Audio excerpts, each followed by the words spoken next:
International question! International question! International question! Anonymous. Ooh. Very anonymous. Anonymous in all ways.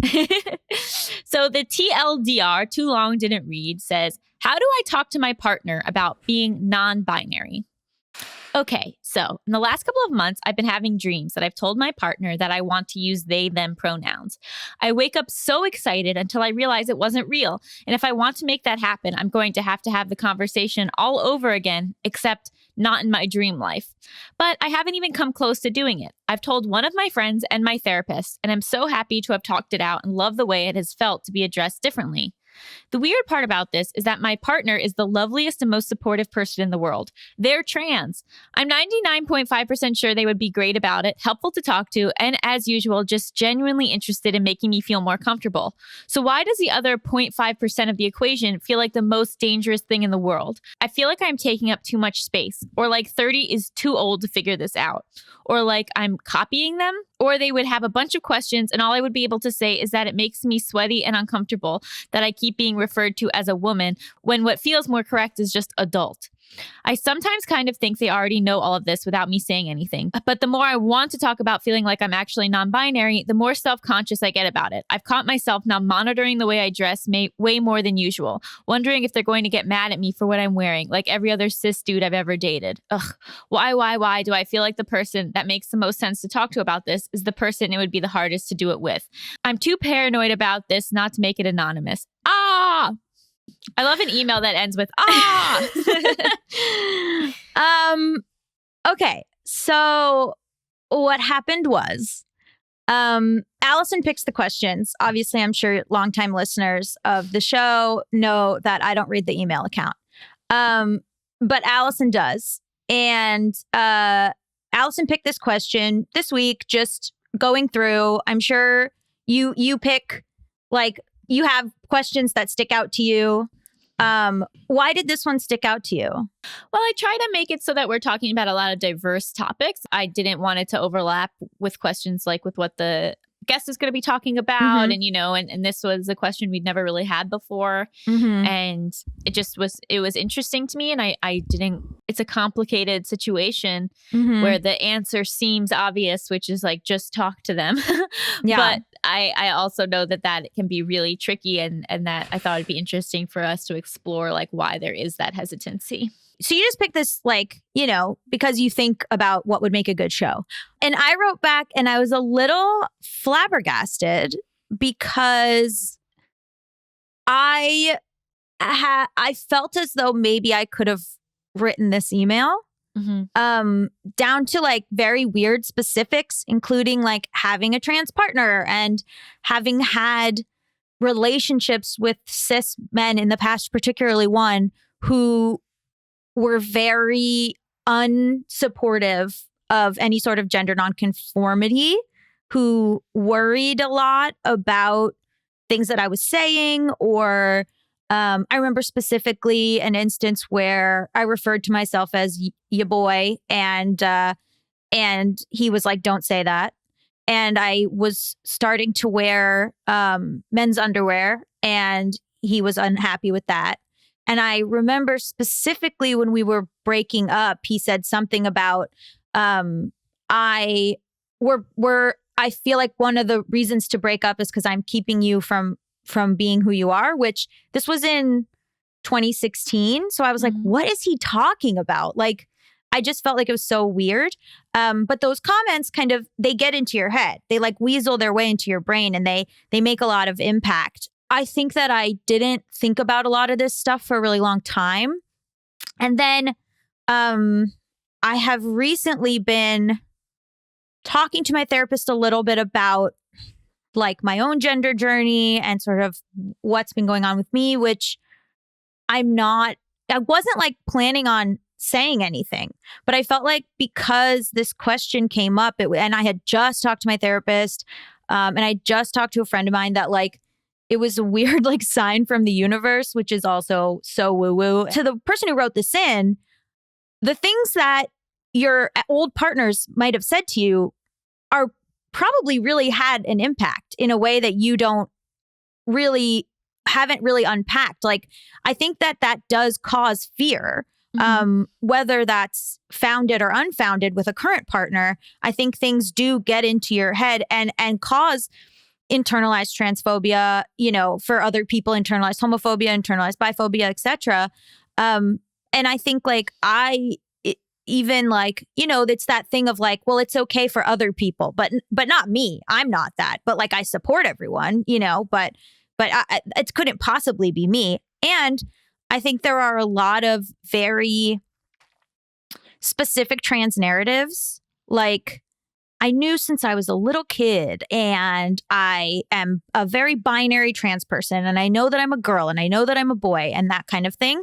And I think if you don't fit into those categories, you could feel like I don't deserve to be here. I'm not. I don't deserve to speak on this. I don't deserve to take up space on this. And I still, like, I've said this similarly about sex work, where I don't think I would take up space in like a sex work space, even though I have that background. And like, so with trans stuff, I feel like there is this feeling of like, I don't want to take up space in this community where there are better qualified, quote unquote, people, or if I don't have any answers, I don't want to take up space. And one thing that I've been talking to my therapist about, and that I think has been good, is that there's not an answer. Sometimes the answer is the question mark. Like, there might not. What do you mean by that? Like, I might not find an answer. I might not find a solid answer. I might find answers that are fluid. I might find answers that change. I might find answers that feel different on different days. I might find like I could go through this entire journey with the idea that I'll reach some sort of destination, right? I'll be like, this is what I am, and like, woo, we did it. I think like feeling self-conscious or feeling like you're actually something is hard because of you're just not, if you don't have like a definitive answer. And like, right. So like, I'm worried like if people say, well, why? What makes you feel that way? And the only thing that I can say is like these intangible things that aren't really answers, like you saying, it makes me sweaty and uncomfortable to be described as a woman. There's been times in my life where people have shot back and been like, well, I don't like being a woman either. And I'm like, okay, well, that's not what I said. And also, I don't know how to explain. There's like these subtleties that I don't feel ready to explain. And like a lot of times sometimes when I've been talking to people, they'll be like, well, what about this? What about that? And I get overwhelmed still. Like, I'm not at a place where I have solid answers that I feel like I'm going to have to address, or I'm going to have to answer these things in this way that satisfies other people. And it's not, and I don't have that right now. Like, it's not going to. Have you felt comfortable talking to Mal about it? So I also was like, am I just copying Mal? Because my partner Mal is transmasculine, non-binary, goes by they, them pronouns, is on testosterone, is more towards transmasculine side, presenting. I had to unpack a lot of ideas that I'm copying them, that I'm just influenced by what they're doing. But then, Mal said to me, a lot of times if you have gender feelings, you are attracted to other trans people.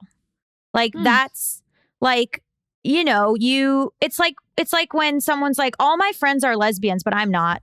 And it's like, well, why, honey? Or like, I think, and like, that's not necessarily binding, but I'm just saying that like, Mal was like, it's not that you're copying, it's that you recognize something in me that made you feel seen, or you recognized something in Drew, my other roommate is a trans woman, that made you feel seen and comfortable, or you saw what I was doing and you felt attracted to that. I get a little nervous about that because I don't want Mal to think that my attraction to them is based on like my own whatever, but attraction is complicated. And so like when I was bringing up this email, I said to Mal, that my fear is copying them. And Mal was like, well, one, you back in the day that you first became attracted to me, like it could have just been because you recognize something similar in ourselves. And also that being with me made you realize certain things or have conversations that maybe you wouldn't have had. We're also like, obviously our genders are different. Like I, there's these conversations. I have very long hair right now. There's these conversations where I'm like, but I don't want to have to cut my hair because if I was a cis dude, I would want to have like surfer hair. So why am I not allowed to have, do you know what I mean? Like there's these very complicated things where I think like people think that non-binary means now you look like a boy. When like the point, you know what I mean? Like then that's just choosing. I obviously am not as well versed in all of this, but isn't there some flexibility in identifying as non-binary where you're not expected to have those exact answers and there is expected to be some fluidity there? I mean, I think so. And I think there's a lot of internalized transphobia and a lot of internalized like non-binary phobia, right? Where you're like, well, what gives me the right? Like, am I copying? Am I following a trend? Am I whatever? But like, it's funny because whenever I bring that up, like friends of mine who are trans are like, do you know cis people don't think about this, right? Like the fact that you're like bending over backwards and like trying to like whatever is like, and crying during this conversation, like cis people aren't doing this. Do you know what I mean? So like you kind of are answering your own question in some way. It is hard because again, I'm 32, you're 30, listener. And I think like after 30 years, it's hard to think of yourself a different way, or it's hard to like go through and review who you are. And I think also, I go through things where I'm like, nobody's going to believe me. Everyone is going to like talk about me behind my back. People are just going to like all these sort of like. Why is it important for other people to believe your truth? Well, thank you, therapist Allison. Yeah, I mean, I don't know. Okay, so here's what I thought. We weren't going to do this question. And then I was like, I wonder if it is helpful because I feel like a lot of trans narratives or a lot of non-binary narratives are talking or whatever is coming from a place of conclusiveness or coming from a place of like, and I wondered if it would be interesting to, because I think like people don't want to talk about it before they're like, here's the thing. And I wondered if it would be interesting to just to talk about it from a place of, like from a place of like to sort of, if it would be relatable at all, to be like, I don't have an answer for you. And also I'm feeling comfortable and okay with the idea that there might not be an answer. The answer is there is no answer. And you're not gonna, being goal oriented with it is like not gonna help me. And it's not gonna make me feel any better, I don't think. And it's a journey too, right? So you're like, oh my God, I have to talk to my partner. This is the definitive thing. And like, that's awesome. But also it's going to change again and it's going to change again and things might change again. And like, Mal was like, well, I'm genderqueer, but I'm not going to get top surgery. Cut to, I got top surgery. Well, I'm not going to go on testosterone. Cut to, I'm on testosterone. Like, like, I think, and I think there's this discourse right now of like non-binary falls under the trans umbrella, but a lot of non-binary people don't want to identify as trans. But then a lot of people are like, well, but that is internalized transphobia. There are like, if we expand the meaning of trans or whatever, but then a lot of non-binary people, myself included, maybe, I don't know, feel like, okay, well, I don't want to take up space. Like, I don't want to go to like, I don't feel like I have a right to be at like a trans meetup. Like, I don't feel like I have the right to be at. So, I mean. Well, I think this is one of those examples where labels have both positives and negatives. So like sometimes labels can be helpful because it abbreviates things. It's like, oh, okay, I understand what that means. You find community. You find community.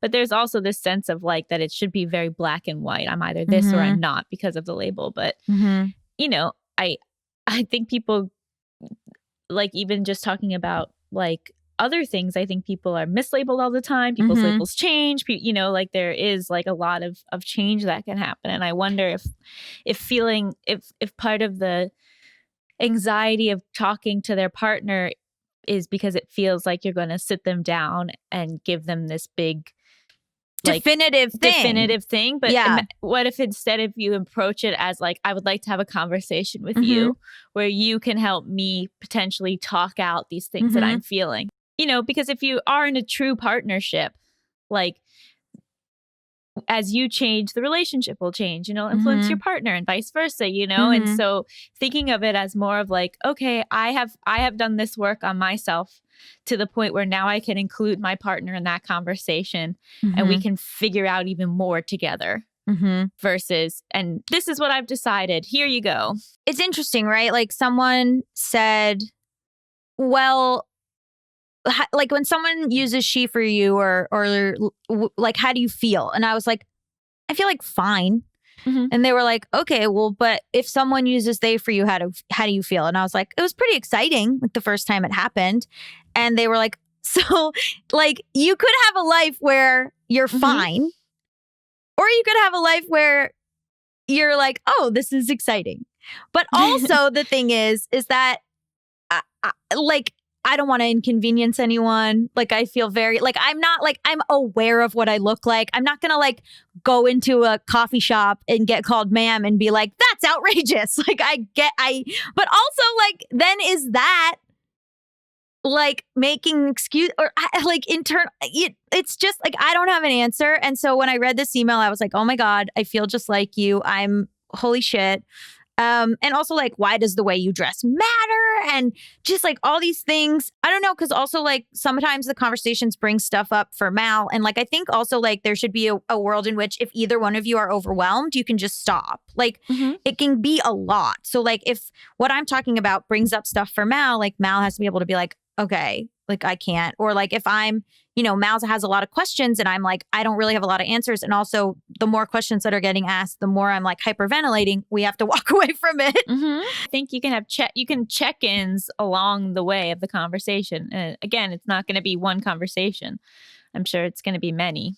If someone needs to be like, I have to tap out right now, everybody just has to tap out. Totally. I'm not saying anything definitive. Who knows?